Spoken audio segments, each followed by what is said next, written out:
आपकी पूंजी आपका अधिकार. ನಿಮ್ಮ ಹಣ ನಿಮ್ಮ ಹಕ್ಕು. ಸೇವಿಂಗ್ಸ್, ಕಷ್ಟಪಟ್ಟು ಗಳಿಸಿದ ಹಣವನ್ನ ಸಂಗ್ರಹವಾಗಿಡೋದು.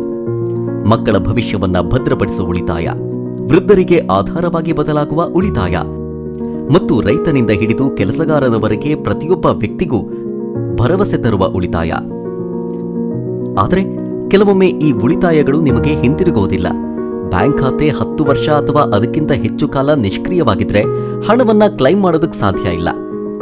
7 ವರ್ಷಗಳವರೆಗೆ ಲಾಭಾಂಶವನ್ನ ಪಡೆದಿದ್ರೆ ಲಾಭಾಂಶ ಮತ್ತು ಸಂಬಂಧಿತ ಷೇರುಗಳನ್ನ ಕಾರ್ಪೊರೇಟ್ ವ್ಯವಹಾರಗಳ ಸಚಿವಾಲಯದ ಅಡಿಯಲ್ಲಿ ಸ್ಥಾಪಿಸಲಾದ ಹೂಡಿಕೆದಾರರ ಶಿಕ್ಷಣ ಮತ್ತು ರಕ್ಷಣಾ ನಿಧಿಗೆ IEPFಗೆ ವರ್ಗಾಯಿಸಲಾಗುತ್ತೆ.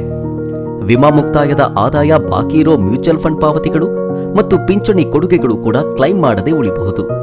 ಇವುಗಳನ್ನ ಅನ್ಕ್ಲೈಮ್ಡ್ ಸ್ವತ್ತುಗಳು ಅಂತ ಕರೆಯಲಾಗುತ್ತೆ. ನೀವು ಇವುಗಳನ್ನ ಹೇಗೆ ಮರುಪಡೆಯಬಹುದು ಅಂತ ನೋಡೋಣ. ಅನ್ಕ್ಲೈಮ್ಡ್ bank accounts, ಡೆಪಾಸಿಟರ್ education and awareness fund.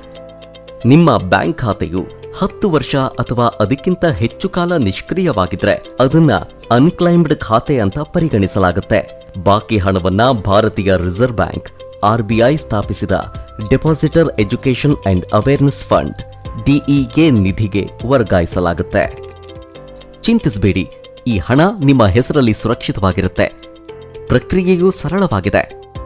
RBIನ Udgam ಪೋರ್ಟಲ್ಗೆ ಭೇಟಿ ನೀಡಿ ಮತ್ತು ವಿವರಗಳನ್ನು ಪರಿಶೀಲಿಸಿ. ನಿಮ್ಮ ಖಾತೆ ಕಾಣಿಸಿಕೊಂಡ್ರೆ ನಿಮ್ಮ ಬ್ಯಾಂಕ್ ಶಾಖೆಗೆ ಭೇಟಿ ನೀಡಿ KYC ಪೂರ್ಣಗೊಳಿಸಿ ನಿಮ್ಮ ಹಣವನ್ನ ಬಡ್ಡಿಯೊಂದಿಗೆ ಹಿಂತಿರುಗಿಸಲಾಗುತ್ತೆ. ನಿಮ್ಮ ಖಾತೆ ಕಾಣಿಸದಿದ್ರೆ ಪಾಸ್ಬುಕ್ಗಳು ಅಥವಾ ಸ್ಟೇಟ್ಮೆಂಟ್ಗಳಂತ ನಿಮ್ಮ ಹಳೆಯ ದಾಖಲೆಗಳನ್ನು ಹುಡುಕಿ ಮತ್ತು ಅವುಗಳನ್ನು ನಿಮ್ಮ ಬ್ಯಾಂಕ್ ಶಾಖೆಗೆ ಕೊಂಡೊಯ್ಯಿರಿ.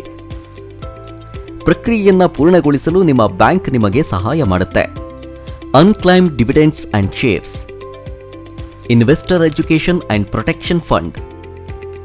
ಲಾಭಾಂಶ ಅಥವಾ ಷೇರುಗಳನ್ನ 7 ವರ್ಷಗಳವರೆಗೆ ಕ್ಲೈಮ್ ಮಾಡದಿದ್ರೆ ಅವುಗಳನ್ನ ಕಾರ್ಪೊರೇಟ್ ವ್ಯವಹಾರಗಳ ಸಚಿವಾಲಯದ ಅಡಿಯಲ್ಲಿ ಸ್ಥಾಪಿಸಲಾದ ಹೂಡಿಕೆದಾರರ ಶಿಕ್ಷಣ ಮತ್ತು ರಕ್ಷಣಾ ನಿಧಿಗೆ IEPFಗೆ ವರ್ಗಾಯಿಸಲಾಗುತ್ತೆ. ಇವುಗಳು ಸುರಕ್ಷಿತವಾಗಿರುತ್ತವೆ ಮತ್ತು ನಿಮಗೆ ಹಿಂತಿರುಗಿಸಬಹುದು. ಪ್ರಕ್ರಿಯೆಯು ಸರಳವಾಗಿದೆ. IEPFA.gov.inಗೆ ಭೇಟಿ ನೀಡಿ ಮತ್ತು ಹೆಸರು ಅಥವಾ ಪಾನ್ ಮೂಲಕ ಹುಡುಕಿ. ನಿಮ್ಮ ವಿವರಗಳು ಕಾಣಿಸಿಕೊಂಡ್ರೆ MCA.gov.in ನಿಂದ IEPF5 ಫಾರ್ಮ್ ಅನ್ನ ಭರ್ತಿ ಮಾಡಿ. ಕ್ಲೈಂಟ್ ಮಾಸ್ಟರ್ ಪಟ್ಟಿ, ಷೇರು ಪ್ರಮಾಣಪತ್ರ, ಡಿಮ್ಯಾಟ್ ಹೇಳಿಕೆ, ID ಪುರಾವೆ ಮತ್ತು ರದ್ದಾದ ಚೆಕ್ನಂತಹ ಅಗತ್ಯ ದಾಖಲೆಗಳನ್ನು ಒದಗಿಸಿ.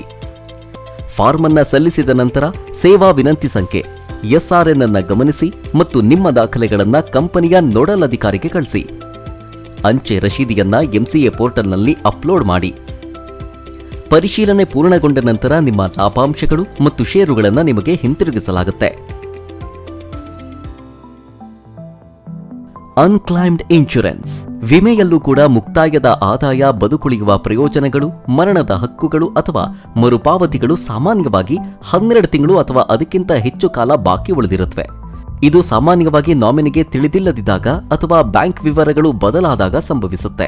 ಈ ಪ್ರಕ್ರಿಯೆಯು ಸರಳವಾಗಿದೆ. ನಿಮ್ಮ ವಿಮಾ ಕಂಪನಿಯ ವೆಬ್ಸೈಟ್ ಅಥವಾ IRDAI ಪೋರ್ಟಲ್ www.bimabharosa.irdai.gov.in ಗೆ ಭೇಟಿ ನೀಡಿ.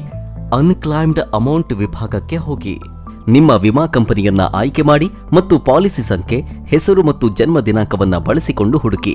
ಕ್ಲೈಮ್ ಮಾಡೋಕೆ ನಿಮ್ಮ ವಿಮಾ ಕಂಪನಿಯನ್ನ ಸಂಪರ್ಕಿಸಿ. ID ಪ್ರೂಫ್, ಬ್ಯಾಂಕ್ ವಿವರಗಳು ಮತ್ತು ಕ್ಲೈಮ್ ಫಾರ್ಮ್ ಅನ್ನ ಒದಗಿಸಿ. ಮರಣದ ಕ್ಲೈಮ್ಗಾಗಿ ಮರಣ ಪ್ರಮಾಣ ಪತ್ರ ಮತ್ತು ಸಂಬಂಧದ ಪುರಾವೆಗಳನ್ನು ಒದಗಿಸಿ. ಪಾಲಿಸಿ ದಾಖಲೆ ಕಳೆದೋದ್ರೆ ಪರಿಹಾರದ ಬಾಂಡ್ ನೀಡಬಹುದು. ಒಂದು ವೇಳೆ ವಿಮಾ ಮೊತ್ತವು 10 ವರ್ಷಗಳವರೆಗೆ ಕ್ಲೈಮ್ ಮಾಡದೆ ಉಳಿದಿದ್ರೆ ಅದನ್ನ ಸೀನಿಯರ್ ಸಿಟಿಜನ್ಸ್ ವೆಲ್ಫೇರ್ ಫಂಡ್ SCWFಗೆ ವರ್ಗಾಯಿಸಲಾಗುತ್ತೆ. ಆದರೆ ಅಲ್ಲಿಂದ ಕೂಡ ಅದನ್ನ 25 ವರ್ಷಗಳವರೆಗೆ ಕ್ಲೈಮ್ ಮಾಡಬಹುದು.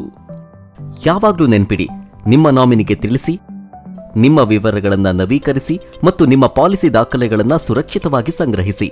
ಅನ್ಕ್ಲೈಮ್ಡ್ ಮ್ಯೂಚುವಲ್ ಫಂಡ್ಸ್, ಬ್ಯಾಂಕ್ ವಿವರಗಳನ್ನು ನವೀಕರಿಸುವುದು ಅಥವಾ ಚೆಕ್ ನಿಮ್ಮ ವಿಳಾಸವನ್ನ ತಲುಪದಿರುವುದು ಹೆಚ್ಚಾಗಿ ಸಂಭವಿಸುತ್ತೆ. ಅಂಥ ಸಂದರ್ಭಗಳಲ್ಲಿ ಮ್ಯೂಚುವಲ್ ಫಂಡ್ ಮೊತ್ತವು ಕ್ಲೈಮ್ ಮಾಡದೆಯೇ ಉಳಿಯುತ್ತೆ. ಈ ಪ್ರಕ್ರಿಯೆಯು ಸರಳವಾಗಿದೆ. ನಿಮ್ಮ ಮ್ಯೂಚುವಲ್ ಫಂಡ್ ಕಂಪನಿಯ ವೆಬ್ಸೈಟ್ ಅಥವಾ ರಿಜಿಸ್ಟ್ರಾರ್ ಮತ್ತು ಟ್ರಾನ್ಸ್ಫರ್ ಏಜೆಂಟ್ RTA ವೆಬ್ಸೈಟ್ಗೆ ಭೇಟಿ ನೀಡಿ ಮತ್ತು ಅನ್ಕ್ಲೈಮ್ಡ್ ಮ್ಯೂಚುವಲ್ ಫಂಡ್ಸ್ ಅಡಿಯಲ್ಲಿ ಹುಡುಕಿ. ಅಥವಾ ನಿಷ್ಕ್ರಿಯ ಅಥವಾ ಕ್ಲೈಮ್ ಮಾಡದ ಮೊತ್ತಗಳಿಗಾಗಿ MF ಸೆಂಟ್ರಲ್ ವೆಬ್ಸೈಟ್ನಲ್ಲಿ ಲಭ್ಯವಿರುವ SEBI ಮಿತ್ರ ಪೋರ್ಟಲ್ನಲ್ಲಿ ಪರಿಶೀಲಿಸಿ. ಕ್ಲೈಮ್ ಫಾರ್ಮ್ ಅನ್ನ ಭರ್ತಿ ಮಾಡಿ ಅದನ್ನ ಫಂಡ್ ಹೌಸ್ ಅಥವಾ ರಿಜಿಸ್ಟ್ರಾರ್ಗೆ ಸಲ್ಲಿಸಿ. ಪರಿಶೀಲನೆ ಪೂರ್ಣಗೊಂಡ ನಂತರ ನಿಮ್ಮ ಹಣವನ್ನ ಗಳಿಸಿದ ಯಾವುದೇ ಲಾಭದೊಂದಿಗೆ ನೇರವಾಗಿ ನಿಮ್ಮ ಬ್ಯಾಂಕ್ ಖಾತೆಗೆ ಜಮಾ ಮಾಡಲಾಗುತ್ತೆ. ಭವಿಷ್ಯಕ್ಕಾಗಿ ನಿಮ್ಮ KYC, ಬ್ಯಾಂಕ್ ವಿವರಗಳು ಮತ್ತು ವಿಳಾಸವನ್ನ ಯಾವಾಗಲೂ ನವೀಕರಿಸಿ.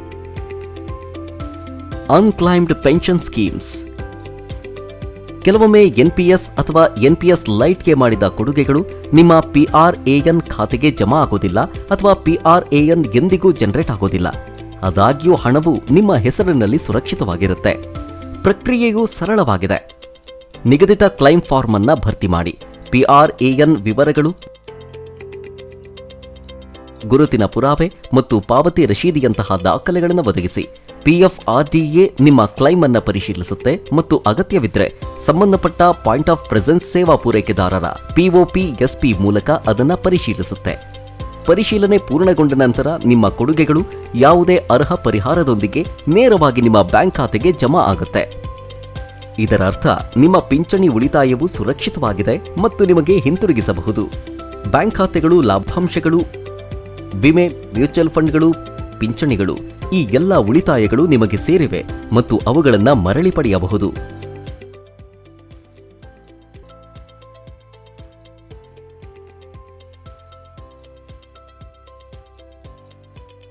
ಈ ಉದ್ದೇಶದಿಂದ ಭಾರತ ಸರ್ಕಾರ ಈ ವಿಶೇಷ ಅಭಿಯಾನವನ್ನು ಪ್ರಾರಂಭಿಸಿದೆ. ನಿಮ್ಮ ಹಣ ನಿಮ್ಮ ಹಕ್ಕು. ಇಂದೇ ಪರಿಶೀಲಿಸಿ, ನಿಮ್ಮ ಕ್ಲೈಮ್ ಮಾಡಿ, ನಿಮ್ಮ ಕುಟುಂಬದ ಭವಿಷ್ಯವನ್ನ ಸುರಕ್ಷಿತಗೊಳಿಸಿ. ಭಾರತ ಸರ್ಕಾರದ ಹಣಕಾಸು ಸಚಿವಾಲಯದ ಹಣಕಾಸು ಸೇವೆಗಳ ಇಲಾಖೆಯಿಂದ ಸಾರ್ವಜನಿಕ ಹಿತಾಸಕ್ತಿಗಾಗಿ ಹೊರಡಿಸಲಾಗಿದೆ.